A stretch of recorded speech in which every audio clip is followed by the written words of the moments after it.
right, Algebra 1, we're moving on to mixture problems, and we're working back with charts and word problems. So let's pay attention and let's have a positive attitude about this stuff because we can do this. They are hard, but we can do this. Our essential question is, can you solve mixture problems? Yes, I do see these in questions, and there's a lot of Algebra 1 that we need to know. The first question says, a grocer makes a natural cereal by mixing oat cereal costing $2 per kilogram with dried fruits costing $9 per kilogram.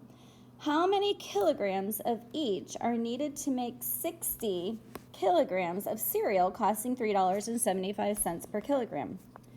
Wow, that's pretty wordy. But let's take it one step at a time. There's oat cereal for $2.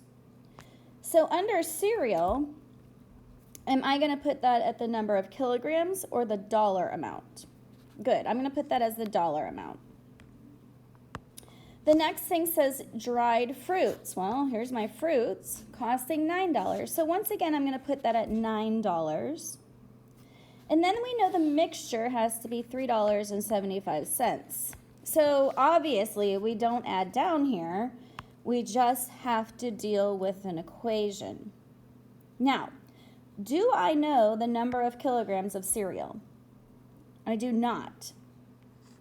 But I know that the mixture has to be a 60 kilogram combination. So what do I call fruits here? These dried fruits. So this is probably one of the hardest things, and most of you got this when we did this in previous chapters. So the dried fruits we would call 60 minus x. Because wouldn't that make sense that if I added cereal and the fruits, I would get 60 because the x and the negative x would cancel out? Yeah, that would make the sense. So now we always are going to work with our total costs. So sometimes we add, sometimes we subtract, sometimes we make equal to.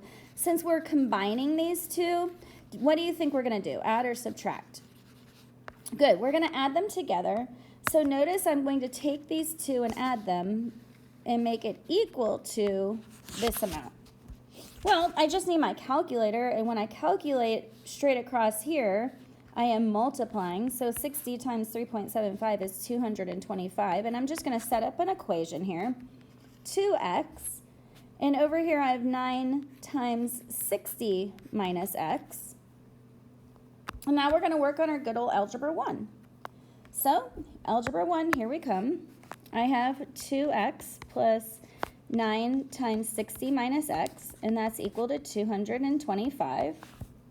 When I distribute, 2x plus 540 minus 9x is equal to 225. Let's add like terms. 2x and negative 9x is negative 7x plus 540 is equal to 225. And when I subtract 540 to each side, negative 7x is equal to negative 315, and continue our Algebra 1 by dividing negative 7. X is equal to 45. So we have to go back and answer the question. It says, how many kilograms of each are needed? So if this is 45 kilograms of cereal, well, I know 60 minus 45 is 15. And look how nice this is. Those do add down to give us that 60 because we know that those added together was 60 kilograms of cereal. So our fruits is 15 kilograms. Our cereal is 45 kilograms.